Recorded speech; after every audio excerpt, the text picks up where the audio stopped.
A ver, es posible estudiar la sociedad como si fuera una ciencia, con sus propias leyes, sus propias reglas. Bueno, pues hoy vamos a meternos de lleno en las ideas de Herbert Spencer, que fue precisamente el hombre que intentó levantar ladrillo a ladrillo la arquitectura de esa nueva ciencia. Y es que todo parte de una pregunta clave que él se hizo. ¿La historia humana es solo una cadena de casualidades, de eventos al azar? ¿O como él creía, en realidad sigue unas leyes predecibles, muy parecidas a las que rigen la naturaleza? Esa es la gran incógnita que intentó despejar. Para entender bien su proyecto, vamos a seguir su propio plan. Primero, veremos qué era para él la sociología. Luego, por qué estaba convencido de que era una ciencia. Después, los obstáculos que se encontró, su gran analogía de la sociedad como un organismo. Y, como no, terminaremos con su idea más famosa y polémica, la supervivencia del más apto. Venga, pues vamos al lío.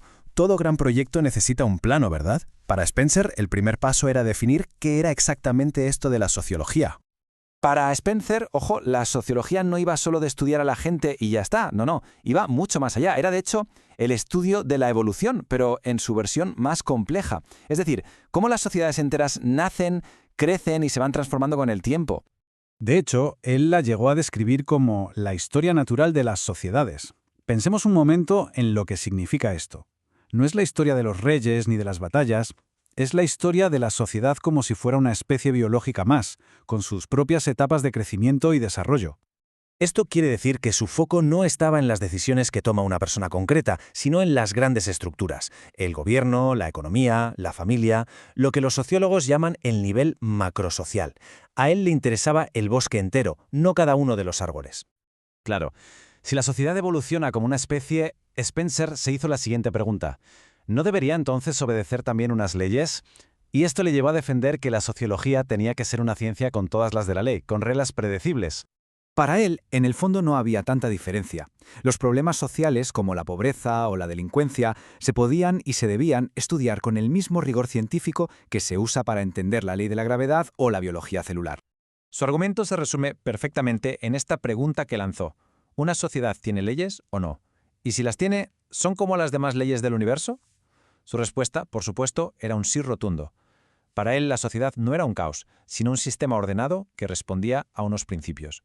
Bueno, proponer una nueva ciencia suena muy bien. Pero claro, una cosa es proponerla y otra muy distinta es que te hagan caso. Spencer se encontró con un desafío que quizá no esperaba: convencer al mundo de que su ciencia era necesaria. ¿Y cuál era el principal problema? Pues curiosamente, la familiaridad. Como todo el mundo vive en sociedad, todo el mundo cree que la entiende perfectamente. Es un poco como pensar que por el hecho de comer todos los días ya somos expertos en nutrición. Y aquí estaba la gran barrera. La gente, simplemente, no era consciente de la complejidad brutal que hay detrás de lo cotidiano. Esa confianza que tenían les impedía ver que los fenómenos sociales son un nudo muy complejo, que claro, requiere un estudio sistemático para poder desentrañarlo. Entonces, ¿cuál fue la base sobre la que construyó todo su edificio teórico?